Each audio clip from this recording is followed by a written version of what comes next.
Welcome back to Fire Emblem Radiant Dawn. Last time, we had a pretty significant chapter story-wise. We found out the Black Knight, surprise surprise, is still alive, and he's on our side now, apparently? Well, we'll certainly take the extra power, but this is a little suspicious.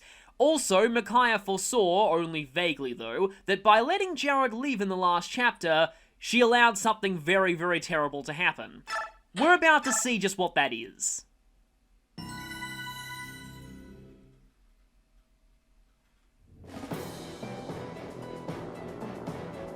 A figure from Daeon's past appears unexpectedly in the night. A figure thought to have perished in the Mad King's war. The blood-stained right hand of the king himself, the mysterious Black Knight.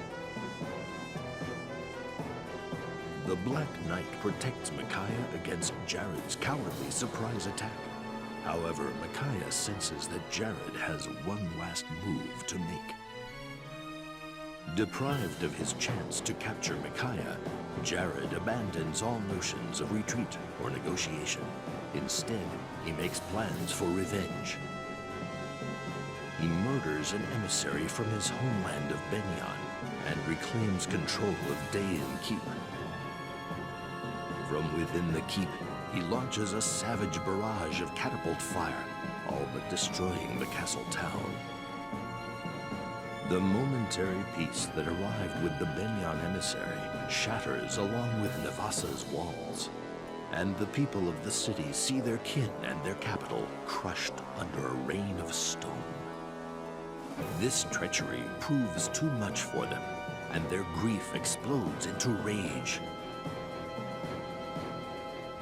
Micaiah and company have pitched camp on a nearby hillside.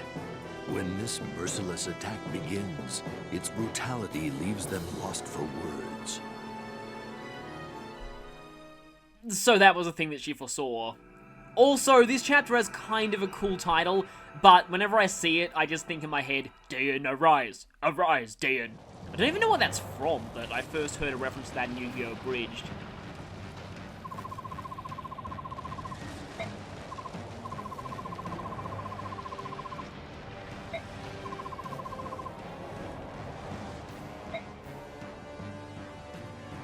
At this point, Jarod is in full-on, if I go down, I'm taking everyone with me mode. What he's doing isn't really logical or anything, but he really isn't listening to reason at this point. He's totally snapped. He is just focused on revenge now. He just wants everyone to burn with him. Like I said, sometimes there is nothing more dangerous than a villain who knows they're doomed.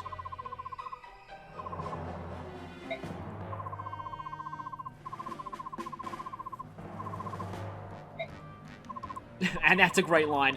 Micaiah can be really sassy when she wants to be.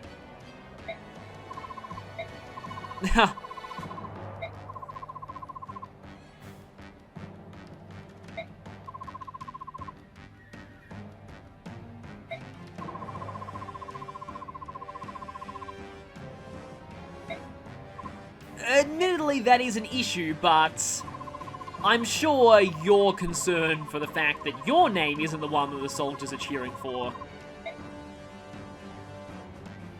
It's kind of interesting they do this flashback with actual in-game battle models.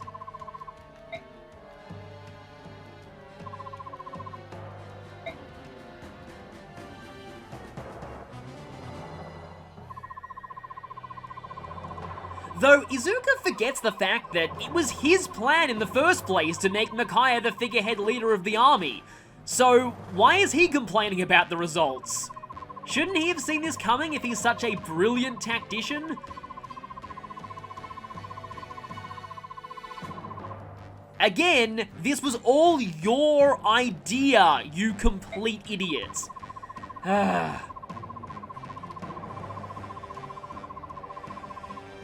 Again, your idea.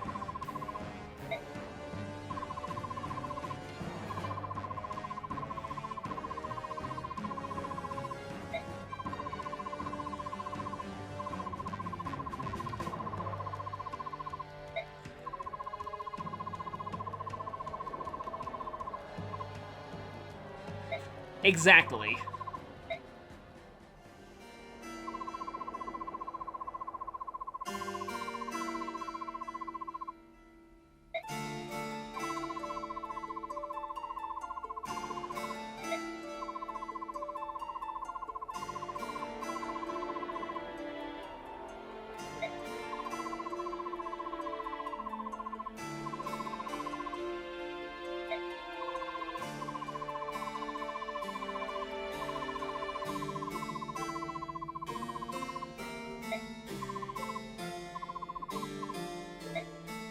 Helios is finally stepping up.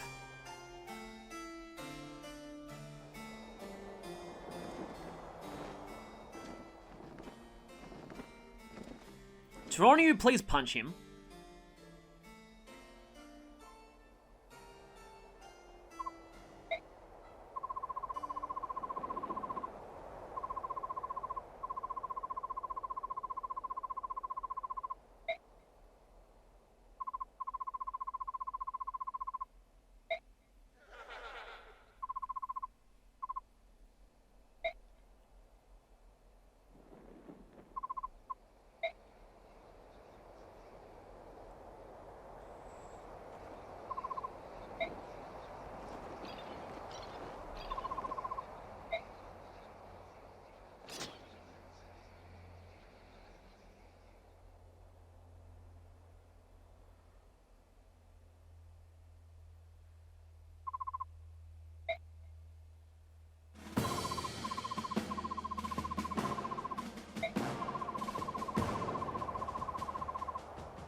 I was gonna make an unaccustomed as I am to public speaking joke, but that's still a very good moment. Admittedly, it's very similar to a moment for Alincia later in Path of Radiance, and I think that's very much intentional.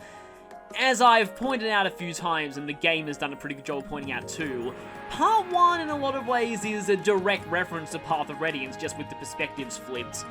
But here we are on our final base of Part 1. First, I'll go straight to the info conversations. Oh, hi Fiona. You're here, I guess. I still feel bad for Fiona. It really feels like she is the Flareon of this series. Someone on the development team must just really dislike her. This is one of only 2 chapters she gets in Part 1, and it has ledgers and is not very kind to cavalry.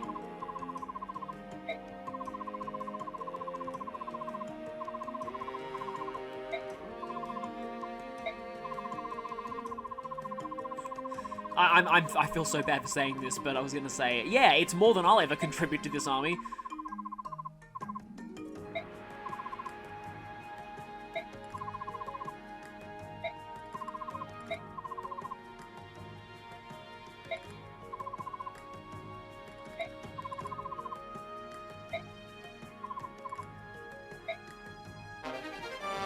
And remember how I said that I wasn't too worried about Fanny's uses or about buying new light tones for Micaiah? That's why. You really never need to buy any tones from Micaiah during part 1. The 2 Fannies she has access to are more than enough for her. And here's Volug again.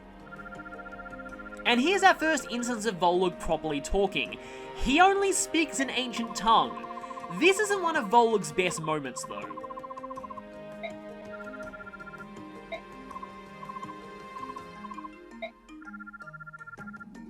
As you'll see much later in the game, in fact you'll see it even earlier if I manage to get him a support for someone, Volug actually... his personality is much like Ilyana in the last game, very different to what you would expect. A blue gem.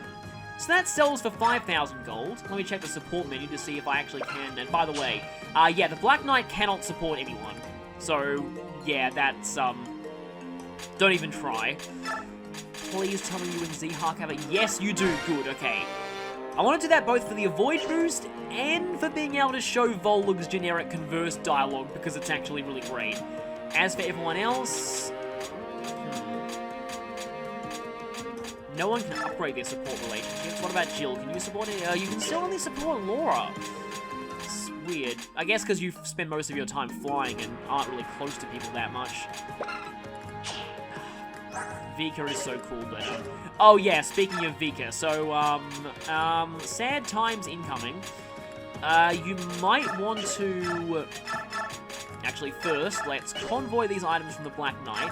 In fact, I might as well convoy his concoction, because let's be honest, he's never going to need that! Even if he did somehow get hurt, Imbue heals him enough. So, free concoction.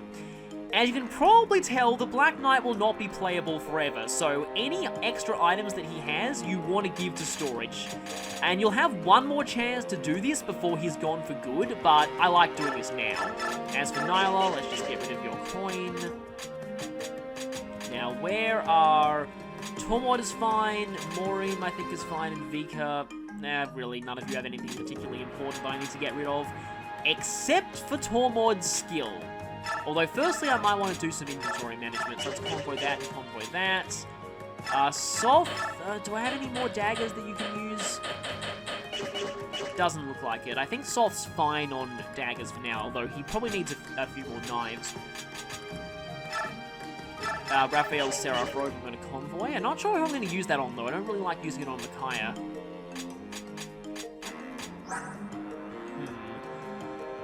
I mean, Aaron, it's tempting to use on Aaron, but I don't really plan on bringing Aaron to endgame.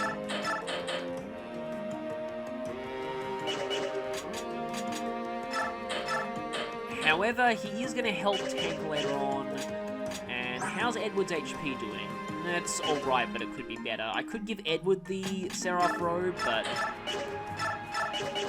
yeah, I kind of want to give this to Aaron for now.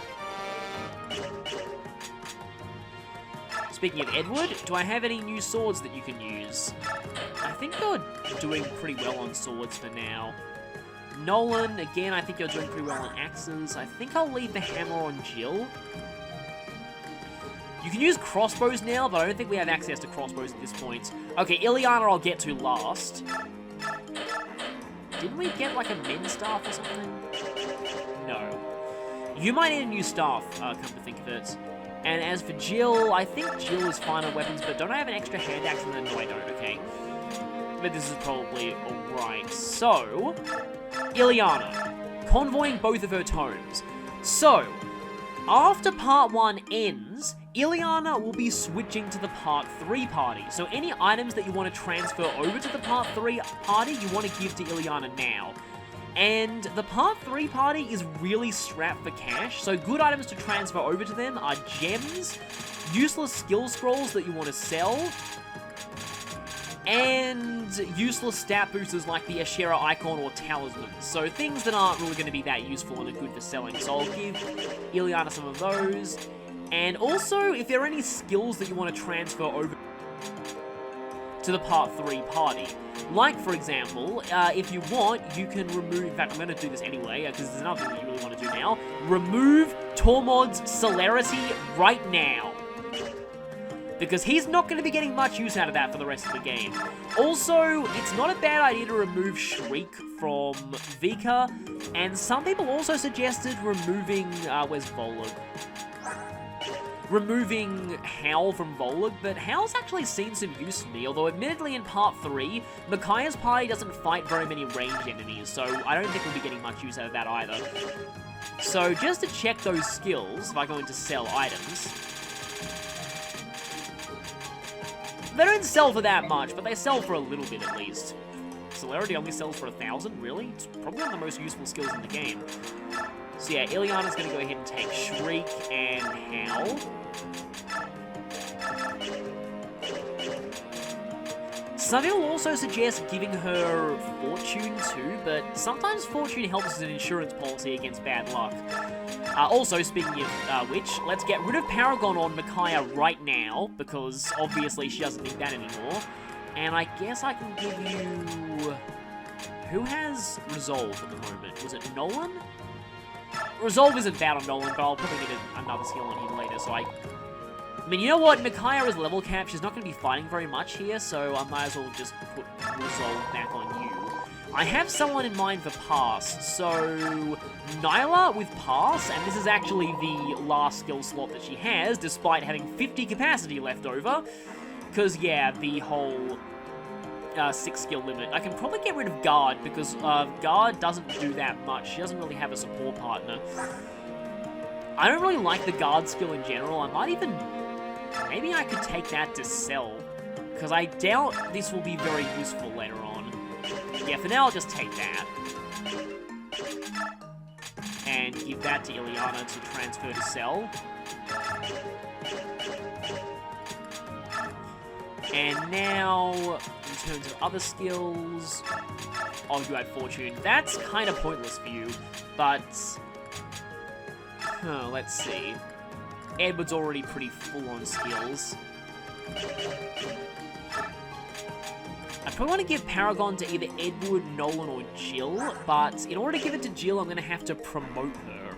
In fact, even on promotion, though, Jill might not have the capacity. Yeah, so in order to give Jill Paragon, I'm going to promote her, and that will require... she's only one level off of promoting, but should I do it with bonus experience? Because that probably will result in a worse level up than leveling her up normally. I could just give her a Master Seal and have her do it during the chapter, but that gives up my chance to give her Paragon. But I will say, the first chapter where the Dawn Brigade return in Part 3 is a massive treasure trove of experience, so giving Jill Paragon now might be overkill. Someone's like giving it to Edward, actually, but it's not bad on Nolan either. I think Zehawk will keep Fortune for now. I just kind of like having that in this party. Savior might not be that bad on Ike's party, although I forget if he has easy access to Savior, like from a village or not. And yes, I did make sure to remove Celerity. So, something that a lot of people do is they give Celerity to Raphael, which does really help in this chapter, though that does mean that we won't have access to Celerity again until the beginning of Part 4, because Raphael is not going to be playable again for a long time. Transferring Celerity over to the Part 3 party may mean that it sees a lot of use. It's really up to you, because Celerity on Raphael now is very, very useful in one endgame. But again, you could also transfer Celerity over to the Part 3 party and have it see use there. So,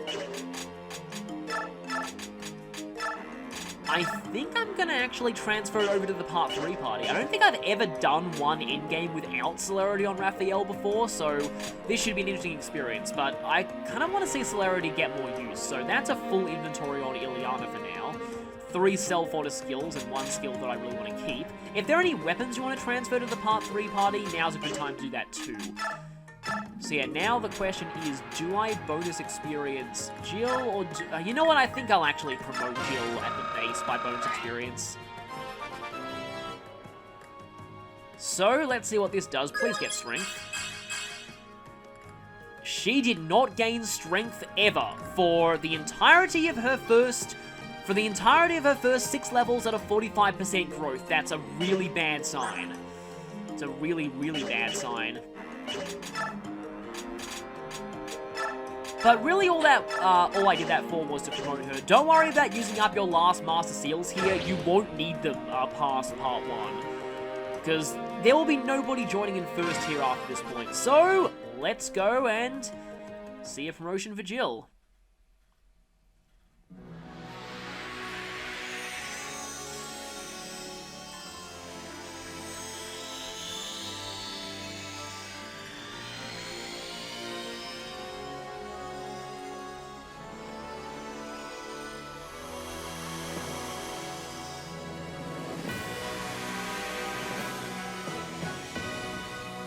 Suddenly, her wyvern's head gained a bunch of extra spikes.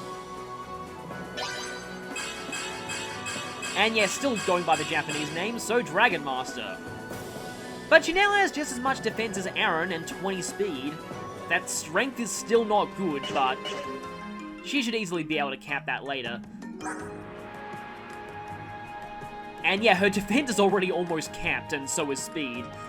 So yeah, Jill is very, very powerful. And yeah, she does have enough capacity for Paragon now. She also gained a D rank in Lances, so I could give her some Lances if I want to have her fight some sword uses, I guess. Let's check out what's new in the shop. They're still selling Wind Edges. This is not the same Wind Edge they sold in the last chapter's bargains. As you can see, there's quite a lot of things to potentially buy here. I might as well get an extra Wind Edge, but I might put this one in the Convoy.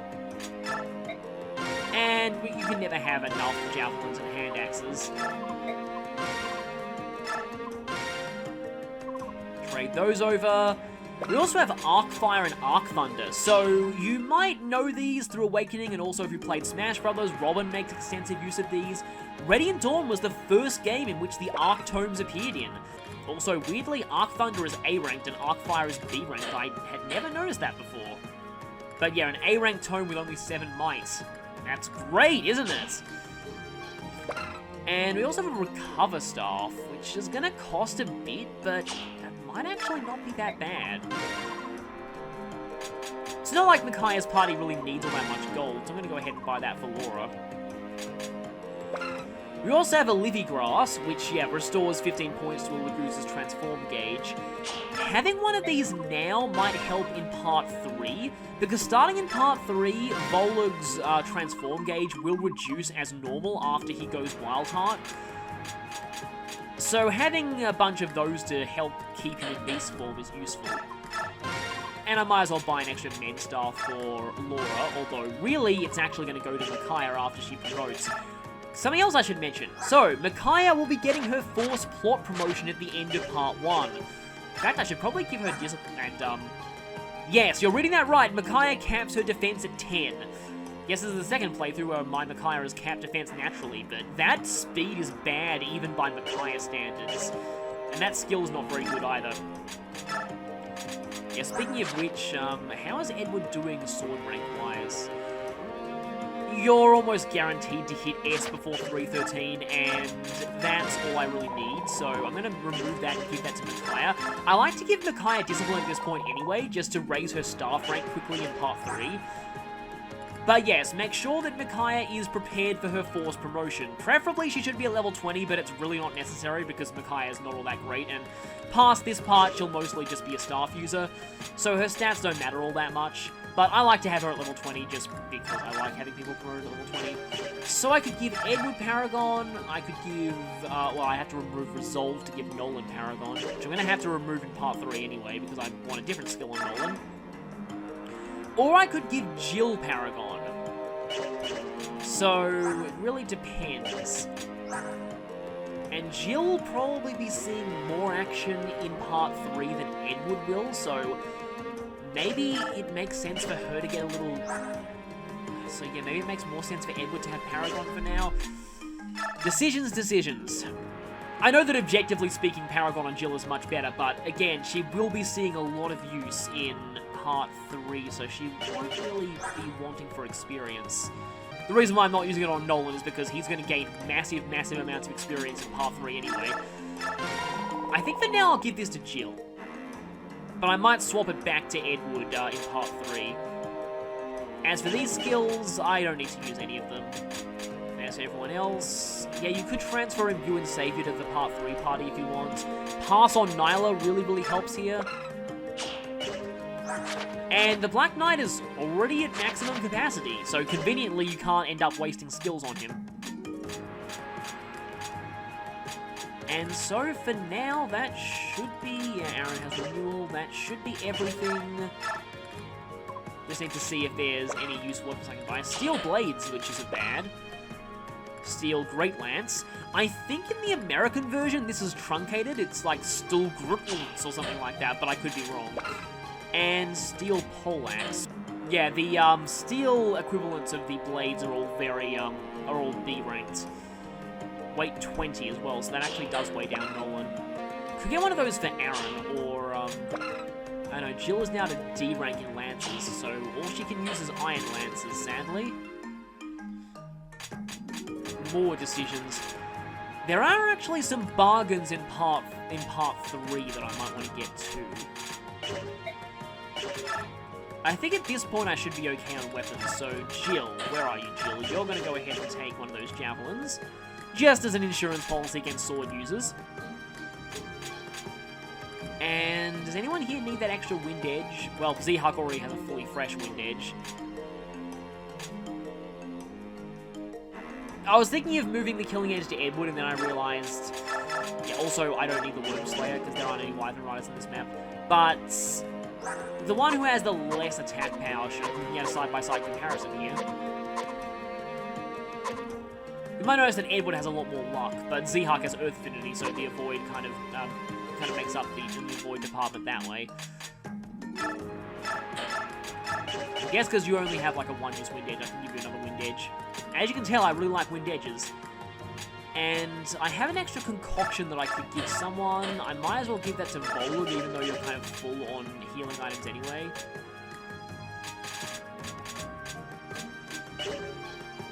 And that should be everything. And yeah, don't worry if you have any unused bonus experience at this point. It will carry over to when the Dawn Brigade next returns. So I think I'm right on items on Ilyana.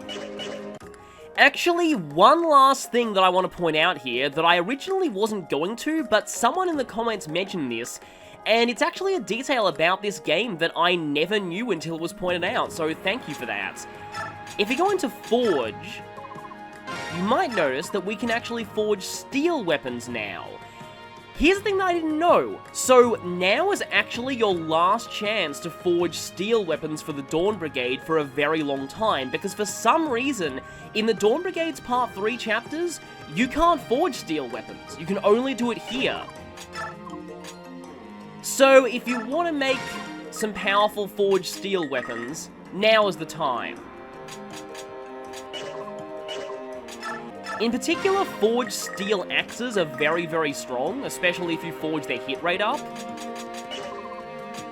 Here's the thing though, I am actually going to not do this, and it's mostly a personal thing.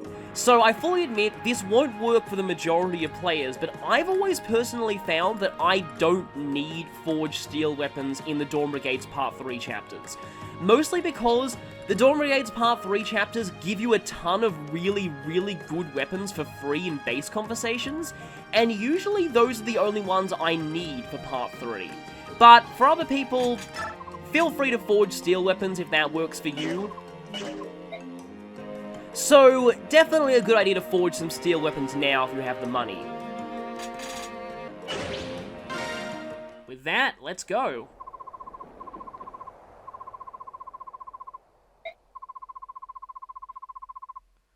Apparently all of that happened with the rest of the army while Micaiah and Soth were still standing here near Peleus.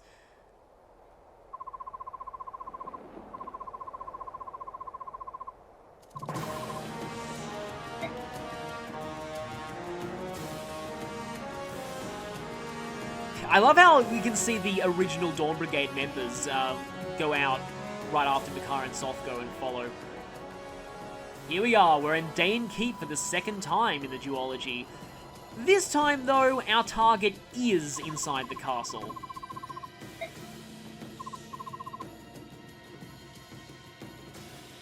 So So, yeah, at this point, Jarod is fully intending to die in battle against us. He just wants to take as many of us as possible down with him.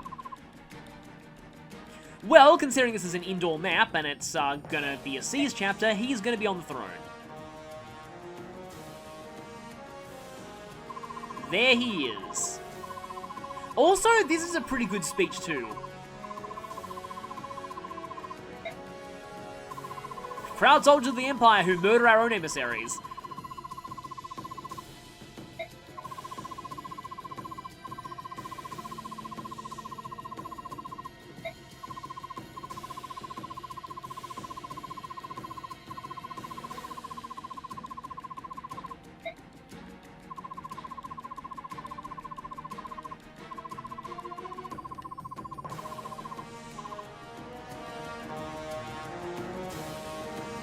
We're getting epic speeches from both sides here.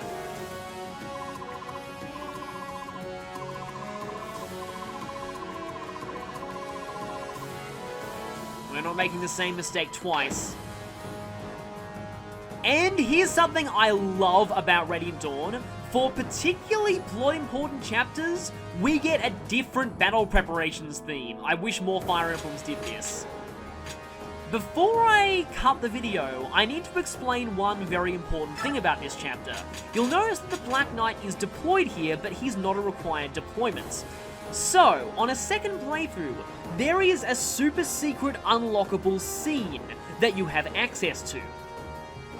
One of the requirements for unlocking this scene is deploying the Black Knight in this chapter, so make sure that you do that. Now that that's out of the way, I can end this part. Join me next time for the final battle for Dan. You know, just as we're about to reach the end of part 1, let's show my records here. So, Prologue MVP Micaiah. Micaiah got a few MVPs. Abel got a couple of them. Jill got 2. Nolan for Chapter 8, which kind of surprises me. And the Black Knight obviously was MVP for Chapter 9.